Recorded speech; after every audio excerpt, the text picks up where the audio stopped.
Oke, welcome back to channel Todopedia. Dan video kali ini gue bakalan ngebahas ada 3 saham yang jadi pilihan utama gue untuk investasi tahun 2025. Ya, 3 saham ini menurut gue jadi pilihan utama untuk tahun depan dan juga buat investasi jangka panjang. Nah, sama apa aja, sebelum kita mulai, jangan lupa subscribe, jangan lupa tekan lonceng notifikasi, karena masih banyak banget konten-konten yang masih bakalan gue bawain.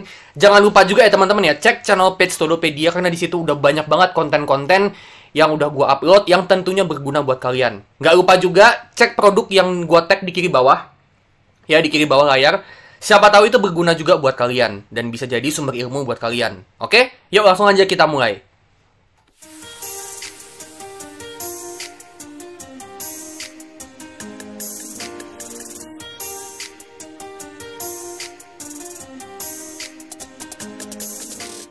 Oke, jadi ini adalah 3 saham pilihan gua yang jadi pilihan utama ya untuk investasi jangka panjang. Nah, 3 saham ini gua ambil dari 20 saham terbaik untuk investasi jangka panjang ya. Videonya udah pernah gue bikin. Udah sampai part yang kedua, nanti masih ada part yang ketiga sama yang keempat. Jadi kalian jangan lupa stay tune ya. Jadi ada 4 part di situ. Ada total 20 saham yang menurut gue bagus untuk jangka panjang. Gue bagi jadi 4 part, masing-masing ada 5 saham. Nah, 3 saham yang gue sebut di sini, ini akan jadi bagian dari 20 saham tadi. Oke, langsung aja ya kita mulai dari saham yang pertama. Apa itu saham yang pertama? Saham Bank Mandiri ya teman-teman ya, BMRI ya. BMRI ini bank yang kuat banget, bank yang bagus banget. Tapi dia belakangan kinerjanya menurun ya. Kinerja sahamnya maksudnya, harga sahamnya menurun. Tapi kinerjanya sebenarnya, kinerja bisnis sebenarnya nggak menurun. Ya, jadi harga sahamnya menurun, tapi kinerja bisnisnya nggak menurun. Nah, kenapa sih gue pilih saham BMRI ya? Apa yang jadi investment thesis gue ketika gue milih saham BMRI? Yang pertama itu adalah pertumbuhannya bagus teman-teman ya. Konsisten juga. Ya, dari tahun 2019 ke tahun 2024 ya, sempat agak melambat sedikit di tahun 2020 ya, efek dari pandemi COVID, laba bersihnya turun ya.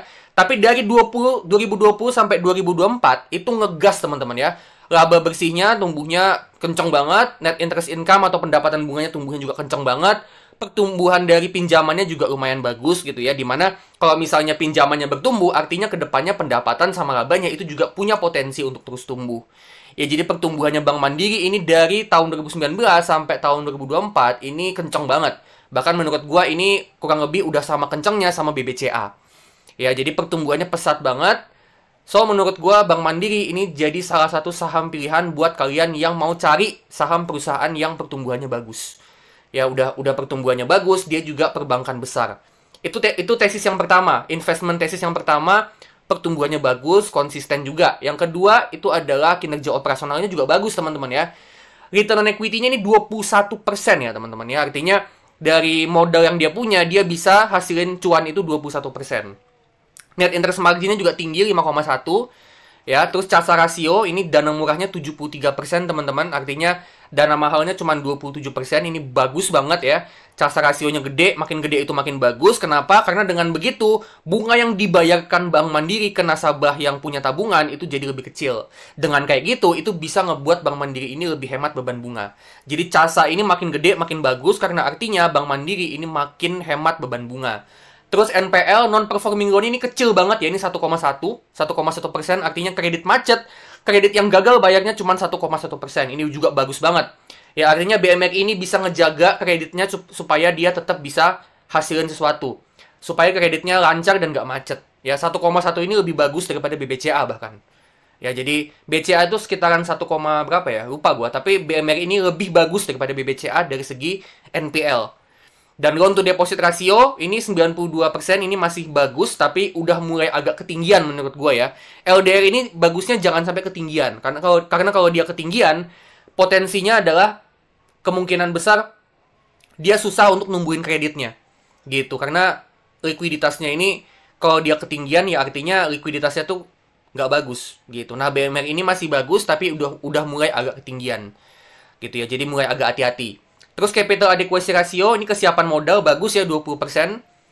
Minimal menurut gua ada di 15% ke atas ya. Jadi 20% udah di atas 15%, itu udah termasuk bagus. Terakhir cost to income ratio 37%, ini juga bagus banget. Rata-rata perbankan itu ada di 40%. Cost to income ratio ini makin kecil makin bagus ya teman-teman ya. Artinya perbankan itu semakin dia kecil cost to income ratio, artinya perbankan itu semakin efisien dari segi operasionalnya dia. Ya, jadi perbankan itu rata-rata ada di sekitar 40%, Bank Mandiri bisa di 37%, ini udah bagus banget. Kayak gitu. Nah, yang ketiga, dividen yieldnya lumayan bagus ya teman-teman ya.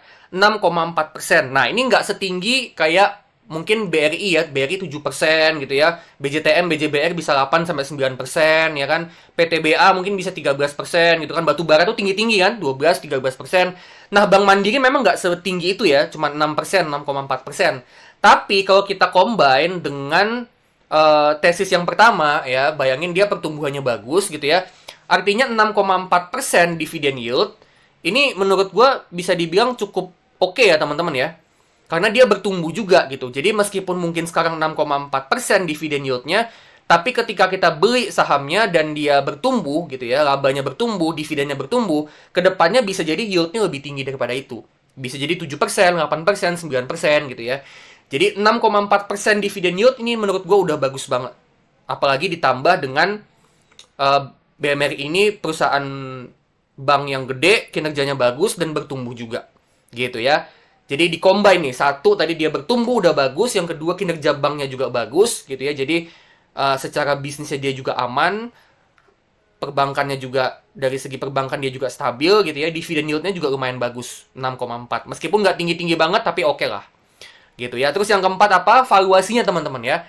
Cuman 9,2 kali. Perbankan sebagus Bank Mandiri divaluasi di 9,2 kali menurut gue agak jarang ya kasusnya ya teman-teman ya. PBV-nya ini sebenarnya agak mahal ya kalau untuk perbankan ya, 1,9 kan di atas 1 ya. Jadi kalau perbankan memang patokannya 1. Nah, tapi sebenarnya menurut gua ada pembenarannya. Gitu ya. Pertama memang pembenarannya itu adalah dari PER-nya itu sendiri udah murah. 9,2 kali. Ya kan?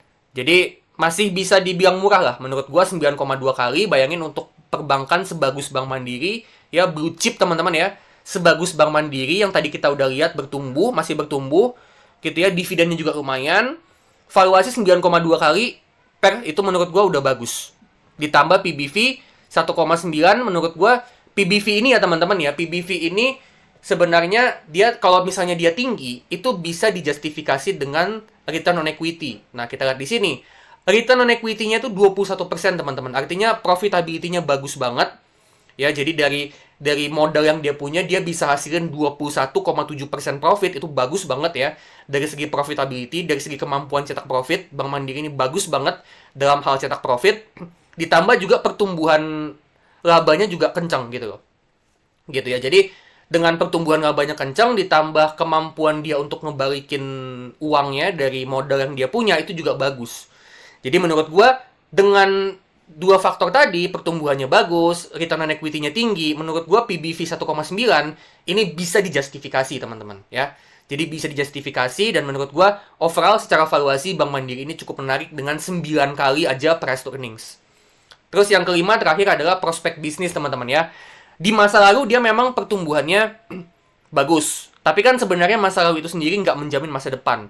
Nah, tapi bagusnya di masa depan pun menurut gue potensinya bagus dengan dia ngembangin digital banking.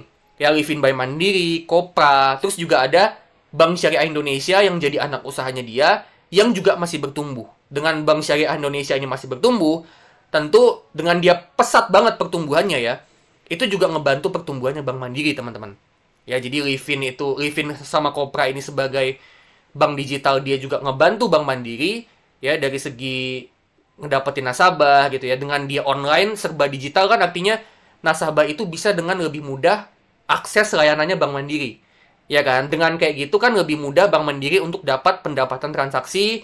Terus juga dengan kayak gitu Bank Mandiri juga bisa lebih gampang untuk dapetin dana tabungan, yang mana dengan dana tabungannya nambah itu bisa disalurkan ke pinjaman gitu. Jadi dana tabungannya bertumbuh, itu juga ngebantu pertumbuhan pinjaman. Dengan pinjaman yang bertumbuh, itu juga numbuhin pendapatan bunga. Dan dengan pendapatan bunganya tumbuh, pendapatan dari transaksinya juga tumbuh, itu berpotensi ningkatin laba bersihnya Bank Mandiri untuk kedepannya. Ditambah juga dengan dibantu sama Bank Syariah Indonesia. Gitu ya. Jadi, investment thesis gue, tadi pertama, pertumbuhannya bagus. Kedua, kinerja perbankannya bagus. Yang ketiga, dividennya oke. Gitu ya. Dividennya bagus. Yang keempat, valuasinya menarik. Dan yang kelima, prospek bisnisnya bagus untuk kedepannya. Jadi 5 itu yang jadi tesis gue. Nah, saham yang kedua apa? Saham yang kedua ada IPCC, teman-teman ya. Ini gue sering sebut ya, teman-teman ya. Gue sering sebut IPCC ini di beberapa video sebelumnya. Kenapa bagus? Menurut gue tesisnya yang pertama adalah high dividend. 11% ya, teman-teman ya. Itu kemungkinan udah, bukan kemungkinan ya, memang kurang lebih setara dengan returnnya IHSG ya. 12%-an kan. Jadi bisa dibilang dengan kita dapat dividen yield 11%, menurut gua kita mungkin nggak terlalu berharap juga sama capital gain karena dividennya udah gede gitu kan. Itu yang pertama, 11% dividen teman-teman ya. Menarik banget, apalagi dia dengan cash gitu ya. Artinya 11% ini ya kalian langsung dapat cash gitu, nggak perlu jual sahamnya. Gitu. 11% menurut gua cukup menarik, dan kalau kalian beli di bawah 700 ya mungkin itu bisa 12%. Kalian misalnya punya saham IPCC di 690 atau 680. Katakanlah besok dikasih turun ya, dikasih diskon. Nah, itu mungkin bisa 12%, teman-teman. Ya. Jadi high dividend, dividennya gede dan ini menarik. Terus yang kedua apa? Pertumbuhannya juga lumayan bagus. Gitu. Jadi dia sejauh ini sampai tahun 2024 dia masih terus bertumbuh. Meskipun memang ada naik turunnya juga. Pendapatannya di tahun 2022 ke 2023 sempat agak stagnan, tapi 2024 tumbuh lagi gitu ya. Sempat di 2020 juga dia labanya sampai negatif ya, sampai dia rugi gitu loh. Artinya kalau ada krisis ekonomi yang besar kayak COVID kemarin, IPCC ini sebenarnya ada potensi untuk dia anjlok kinerjanya. Tapi sejauh ini dia berhasil balik lagi, dia berhasil profit lagi dan profitnya juga tumbuh. Gitu. Jadi menurut gua pertumbuhannya bagus meskipun nggak terlalu konsisten banget ya. Apalagi kena dampak dari COVID juga tahun 2020. Itu yang kedua, tesis gua. Yang ketiga adalah cash flow-nya juga positif, teman-teman. Tadi dividennya gede. Revenue profitnya bertumbuh. Ternyata cash flow-nya juga positif. Operating cash flow-nya tumbuh, free cash flow-nya juga tumbuh gitu ya. Jadi ada uang kas masuk nih ke dalam kantong bisnisnya, ke dalam dompetnya mereka gitu loh. Jadi dari operasionalnya IPCC, dari kegiatan bisnisnya, itu ada uang kas masuk. Jadi labanya itu bukan cuma sekedar jadi profit, tapi itu juga bisa jadi cash flow masuk ke dalam bisnisnya. Dan ini bagus ya. Artinya dia ini bisnis yang liquid. Dia ini bisnis yang bisa terus-menerus bagi dividen, terus-menerus ngembangin bisnis gitu ya. Karena dividen itu dibagi dari cash flow, teman-teman. Bukan dari laba bersih sebenarnya. Ya, jadi dengan dia operating cash flow-nya masih positif, free cash flow-nya juga positif ya, apalagi bertumbuh juga. Artinya kedepannya si IPCC ini masih bisa terus-menerus bagi dividen dan juga bisa terus-menerus ngembangin bisnisnya. Dan juga kalau kita lihat di sini bagian capex-nya ya. Capex-nya ini juga lumayan ya. Maksudnya dia nggak terlalu gede juga gitu pengeluaran capex-nya. Artinya memang IPCC ini bisnis yang nggak terlalu butuh banyak modal. Gitu ya. Jadi memang mereka tetap ngembangin bisnisnya, tapi IPCC ini bisa dibilang bisnis yang nggak butuh banyak modal untuk ngembangin bisnis dan juga cash flow-nya positif. Jadi ini cukup bagus. Yang keempat juga ditambah dengan kondisi balance sheet-nya bagus, teman-teman. Kalian bisa lihat ya, cash-nya itu lebih gede daripada total semua liabilities-nya. Artinya dia punya uang cash yang ibaratnya itu kelebihan cash gitu loh. Jadi cash-nya juga kelebihan, tadi cash flow-nya juga masuk terus, ditambah cash-nya juga kelebihan. Itu menurut gue dua faktor itu menurut gue mendukung banget untuk si IPCC bagi dividen. Gitu. Dan yang kelima, terakhir itu adalah valuasinya juga menarik ya. Cuman 6,4 kali price to earnings sama 1 kali PBV, teman-teman ya. Cukup menarik juga ini untuk IPCC. Ya, jadi bisnisnya bagus gitu ya. Dividennya gede, cash flow-nya positif, balance sheet-nya juga bagus gitu ya. Dan satu lagi sebenarnya bisnisnya itu juga IPCC ini bisnisnya juga lumayan dibutuhkan gitu loh ya. Bisnis terminal kendaraan ini menurut gue bisnis yang cukup dibutuhkan. Dan selama industri otomotif, industri alat berat ini masih ada di Indonesia, menurut gue IPCC ini masih akan terus hasilin hasilin revenue, hasilin profit, dan cash flow juga. Nah, jadi itu dia ya IPCC ya. Nah, berikutnya selain BMRI sama saham IPCC, saham berikutnya yang juga jadi pilihan gue itu adalah saham BBRI. Ya, ini satu lagi bank besar ya teman-teman ya. Dan BBRI ini kan ngalami penurunan yang lumayan dalam ya, dari 6.000 turun ke 5.000, turun lagi ke 4.000. Tapi menurut gue dengan dia turun ke 4.000 itu malah jadi menarik. Nah, apa aja investment thesis yang jadi pertimbangan gue gitu ya, kenapa gue milih saham BBRI? Yang pertama itu adalah karena valuasinya menarik ya. Ya, valuasinya kita bisa lihat di sini ini cuma 10 kali per sama 1,9 kali price to book value. Ya, beda-beda tipis lah sama BMRI tadi. Ya, BMRI di 9,2, BBRI di 10,1. Ya, PBV-nya juga di 1,9. Dan menurut gue ini cukup menarik teman-teman ya untuk saham sebagus BBRI. Saham blue chip, kinerjanya bagus, sebagus BBRI. Menurut gue valuasi segini, ini masih cukup menarik teman-teman. Ya, jadi pertama adalah valuasinya menarik. Yang kedua, apa yang jadi investment thesis gue adalah dividennya menarik ya. Bayangin perbankan sebagus BBRI, kita invest di saham blue chip gitu ya, sebagus BBRI, dan kita dapat dividen yield itu 7,6% teman-teman. Ya ini udah yieldnya ini udah setara reksadana pendapatan tetap kali ya, 7,6% ini lumayan. Ya, 7,6% ini dividen yang bagus, dan itu juga belum termasuk sama kalau misalnya dia bertumbuh gitu ya. Dan memang menurut gua masih akan bertumbuh BBRI. Gitu ya. Jadi dengan dia BBRI ini dividen yieldnya 7,6%, ditambah dia juga masih punya potensi pertumbuhan, di mana dia ini ada di Indonesia yang merupakan negara berkembang gitu ya, ekonominya masih bertumbuh.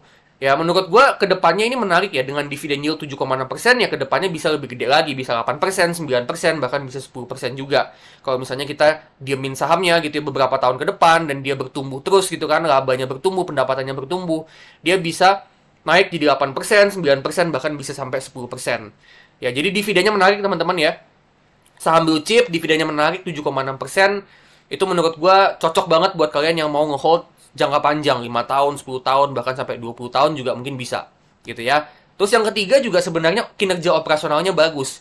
Jadi di tengah penurunan saham BBRI yang dalam banget gitu ya, dengan waktu itu ada ketakutan kalau kredit macetnya bengkak gitu ya, terus BBRI ini harus ngeluarin dana pencadangan, sebenarnya itu memang benar. Ya kita lihat di bagian bawah yang gue tandain di lingkaran merah ya, profitnya BBRI itu cuma naik 2,4%. Kenapa? Karena itu dihambat sama kenaikan beban provisi. Ya, kita bisa lihat provision expense itu naiknya tinggi banget, teman-teman ya, 28%. Nah, tapi secara operasionalnya gitu ya, terlepas dari beban provisionnya naik, kinerja operasional dari BRI kita bisa lihat di lingkaran merah yang di atas ya, pre-provision operating profit, artinya laba operasi sebelum dikurangin sama pencadangan, itu tumbuhnya 10%. Jadi masih bagus pertumbuhannya sebenarnya untuk BBRI. Ya, secara operasional, secara kinerja perbankan, pertumbuhannya itu masih bagus sebenarnya. Ya, pre-provision operating profit ini adalah indikator dari laba yang secara operasional. Kalau ini pertumbuhannya masih bagus, which is BBRI ini masih bagus, masih 10%, menurut gue ini masih potensial banget. Gitu ya. Dan sebelah kanan juga kita bisa lihat dari rasio perbankannya ya, return on equity-nya 19% ya. Ini tinggi banget ya. Artinya dia bisa cetak return itu 19% dari equity atau modal yang dia punya. NIM-nya juga 7,7%, ini tipikal perbankan UMKM ya. Jadi bunga pinjamannya itu gede, makanya net interest margin-nya juga gede, 7,7. Rata-rata perbankan tuh di 4-5%. Terus untuk CASA ratio 64%, ini juga lumayan oke ya. Meskipun kalau dibandingin sama perbankan besar yang lain ya, rata-rata perbankan besar lain itu di 70%. Jadi sebenarnya BRI kalah dari segi CASA, tapi masih oke lah 64% ya. Tadi Bank Mandiri di 70 berapa? 73 ya. BRI di 64 masih kalah, tapi masih oke lah. Nah, NPL-nya teman-teman 2,9% ini sebenarnya termasuk tinggi. Ya, menurut gue di atas 3% itu termasuk tinggi. Nah, 2,9 itu udah mendekati 3%. Jadi memang benar faktanya adalah bahwa BBRI ini memang kredit macetnya itu bertambah naik gitu ya. Karena memang efek penurunan suku bunga. Tapi masih 2,9. Artinya dia nggak sampai bengkaknya tinggi banget gitu, nggak sampai. Masih bisa dikontrol. Ya, jadi meskipun kredit macetnya bertambah, tapi masih bisa di angka yang bisa dibilang masih bisa terkontrol lah ya. Nah, loan to deposit ratio 89% ini juga masih oke dari segi likuiditas. Ya, capital adequacy ratio 26% ini juga bagus banget ya, artinya dia modalnya banyak. Dia mau nge-cover kredit yang berpotensi beresiko itu juga masih bisa gitu ya, modalnya banyak, dan artinya dengan CAR-nya itu 26% ya, di atas 20% itu udah termasuk tinggi. Dengan CAR yang tinggi, artinya BRI ini masih punya potensi yang gede untuk bisa bagiin dividen. Karena memang modalnya banyak gitu ya. Jadi bisa aja modal itu dipakai untuk bagi dividen buat investor. Dan cost to income ratio 41%. Ya ini juga bagus. Cost to income ratio selama di bawah 50% menurut gue bagus. Gitu. Jadi kinerja operasionalnya bagus. Terus kinerja dari segi kedepannya, prospeknya gitu ya. Menurut gue kinerja ini masih akan bagus. Ya, dengan adanya holding ultramikro gitu ya, dimana dengan pegadaian sama PNM, mereka ini bisa sinergi antara 3 bisnis ya. Dari BRI, dia bisa ngambil pembiayaannya pegadaian. nanti nasabahnya Pegadaian juga bisa dapat akses ke pinjamannya BRI. PNM juga gitu, sama.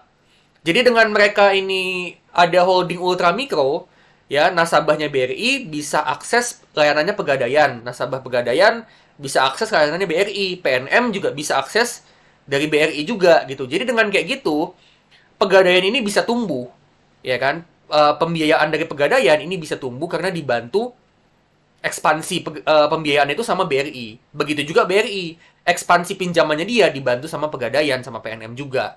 Gitu. Jadi dengan dia sinergi, menurut gua Pegadaian sama PNM barengan juga sama BRI, ini mereka bisa sama-sama numbuhin pinjaman mereka, pendanaan mereka, dan dari situ bisa terus bertumbuh gitu ya pendapatan sama labanya.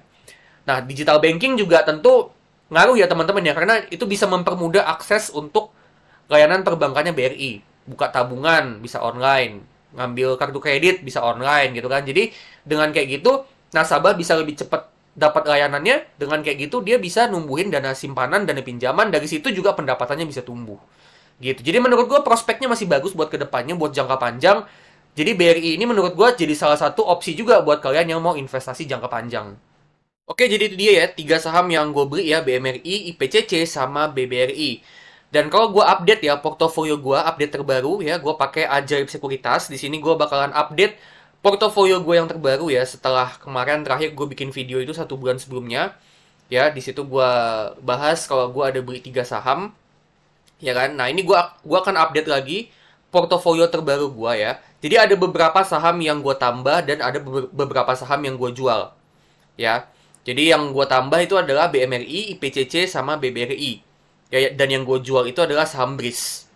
Ya, jadi ada 3 saham yang gue tambah dan 1 saham yang gue jual, yaitu BRIS ya. Nah, kenapa BRIS? Karena memang udah beggar ya teman-teman ya. Sebagian gue jual di 2750, sebagian gue jual di 3000. Ya, udah beggar totalnya.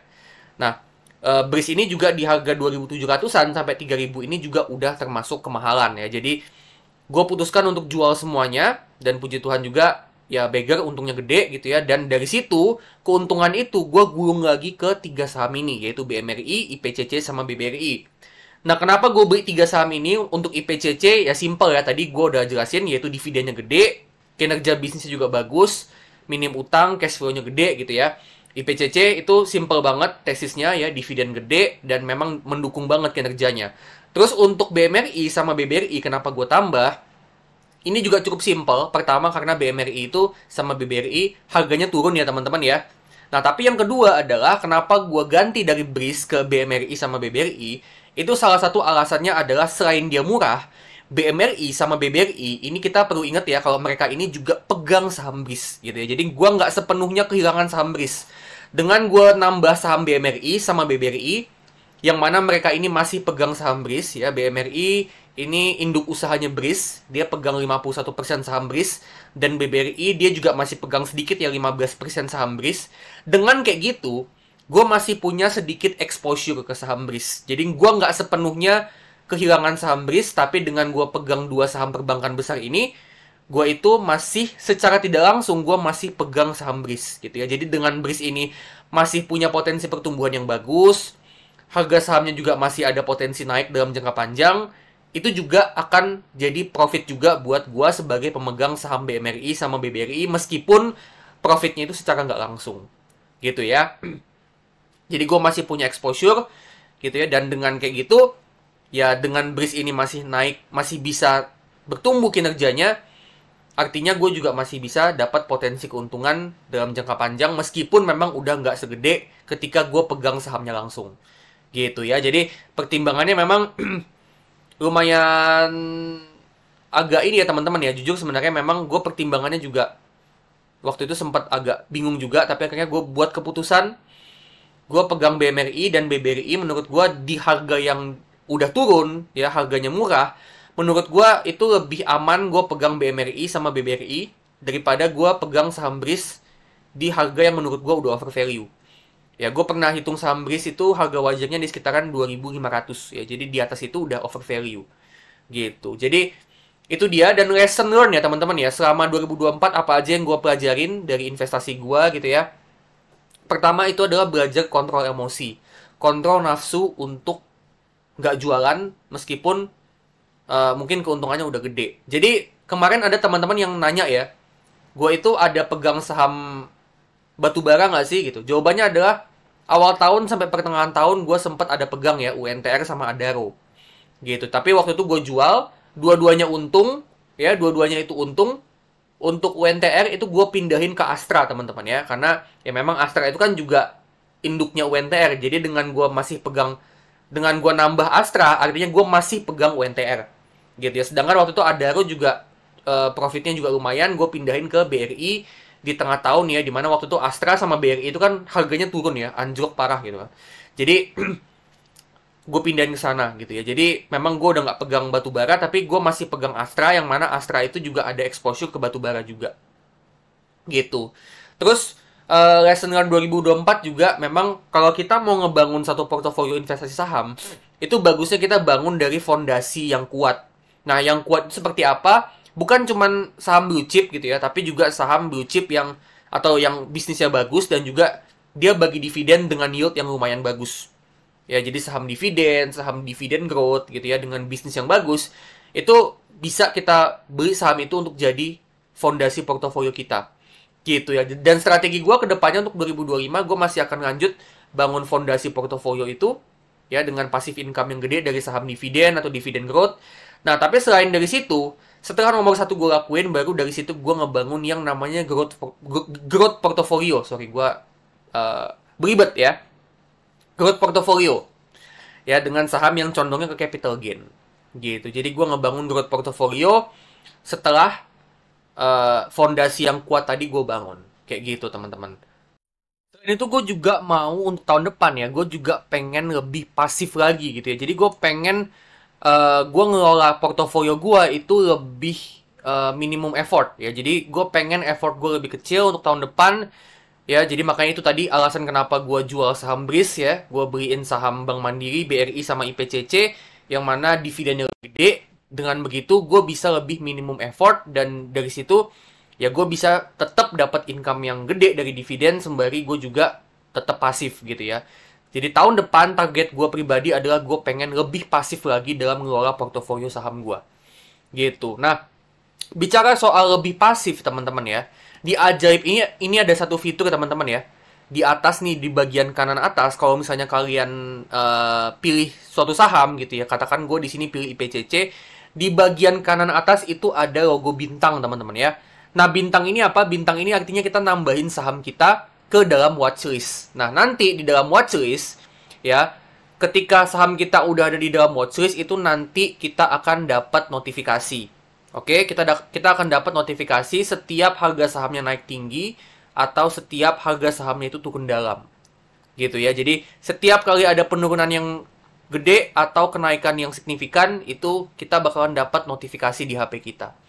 Ya, jadi ini ngebantu banget buat teman-teman yang mau lebih pasif lagi gitu ya. Kalian pengen lebih nggak mau ngontrol portofolio kalian, lebih nggak mau mantau gitu ya. Mungkin kalian punya kerjaan, punya usaha yang mesti lebih difokusin ya, jadi kalian bisa pakai fitur watchlist ini ya. Kalian tinggal pilih sahamnya ya, pilih saham apapun yang kalian mau dapat notif.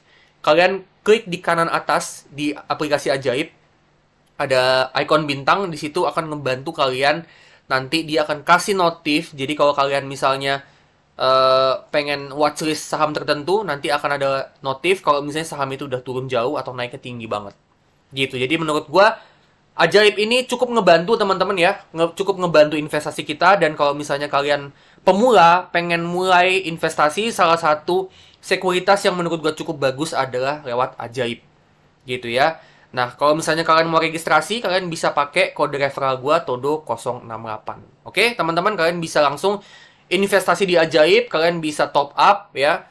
Hitungan menit udah masuk itu duitnya, dan kalian juga bisa ngebangun portofolio kayak gua, yang mana gua juga ngebangun portofolio yang isinya saham dividen, dan dari situ gue bisa dapat passive income. So buat kalian yang mau dapat passive income dari saham, mungkin register di Ajaib bisa jadi salah satu starting point kalian. Oke? Oke, jadi itu dia ya teman-teman ya. 3 saham yang jadi pilihan gue untuk investasi tahun 2025. Nah, disclaimer ya teman-teman ya. Hanya karena gue beli 3 saham ini bukan berarti kalian juga harus ngikut dan harus beli 3 saham ini. Ya, tapi pastiin kalian analisa juga gitu ya. Kalian analisa lagi lebih mendalam. Gue nggak encourage kalian untuk bener-bener copy paste. Gue punya buy and sell gitu ya. Tapi gue encourage kalian juga untuk analisa pribadi. Ya, jadi disclaimer ya. Keputusan itu di tangan kalian 100%. Dan ini bukan rekomendasi. Oke, nah kalau misalnya kalian suka sama video ini, kalian bisa bagiin ke teman-teman kalian, jangan lupa ya, siapa tahu teman-teman kalian juga bisa dapat insight, dan kalian juga bisa kasih super thanks. Dan klik like juga, jangan lupa subscribe, tekan lonceng, ya supaya kalian terus up to date sama channel Todopedia, karena masih banyak banget konten-konten yang masih bakalan gue bawain, oke?